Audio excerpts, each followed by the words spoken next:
Hi friends, welcome to my channel. সকলোৱে subscribe কৰি ল'ব যাতে মই আগলৈকেও আপোনালোকক নতুন নতুন ধুনীয়া ধুনীয়া ভিডিঅ' দিব পাৰো দেই। এয়া আমাৰ ভাগিনজনী কইনা মানে কি কইনা ভাত খোৱা পাতিছো আমি। এয়া সবে যোগাৰ কৰি আছে। ইয়াতে ভিতৰত মাছ ফ্ৰাই হৈ আছে আৰু এয়া পায়সৰ যোগাৰ হৈ আছে। আপোনালোকৰ কোন কোন জায়গাত এই কইনা ভাত খোৱাটো পাতে জনাবচোন। এয়া বাহিৰত আকৌ জুইত আমি মাংস বনাম এতিয়া ছাগলী মাংস এইফালে আমাৰ হাঁহ আছে ছাগলী আছে এয়া বাহিৰত বনাইছো জুইত বনালে খাই ভাল লাগে ন।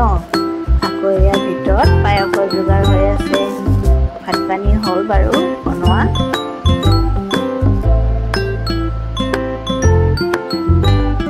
সঁচাকে এই দিনটো বহুত বেয়া লগা দিন ন। সৰুৰ পৰা ডাঙৰ হৈ গৈ মাৰ ঘৰৰ পৰা আন এজন ঘৰৰ মানুহ ঘৰলৈ এনেকৈ যাব লাগে।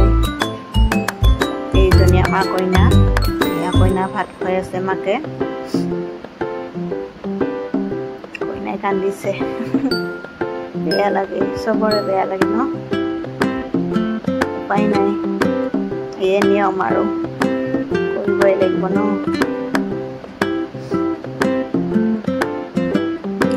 কইনাৰ বাইদেউ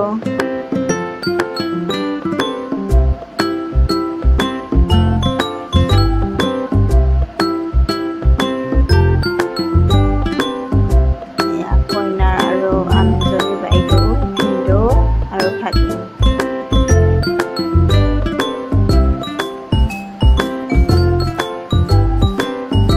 সকলোৰে বেয়া লাগে এই দিনটো।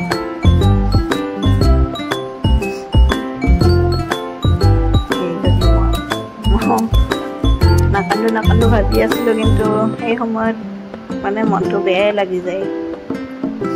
উপায় নাই আৰু ছোৱালী হৈ জন্ম লৈছে যেতিয়া আন এঠাইলৈকে ওলাই দিব লাগিব ন।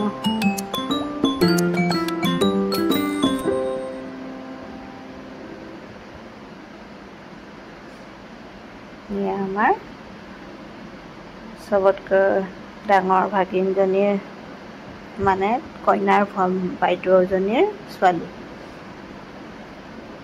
আৰু এনেকৈ নতুন নতুন ভিডিঅ' দি থাকিম।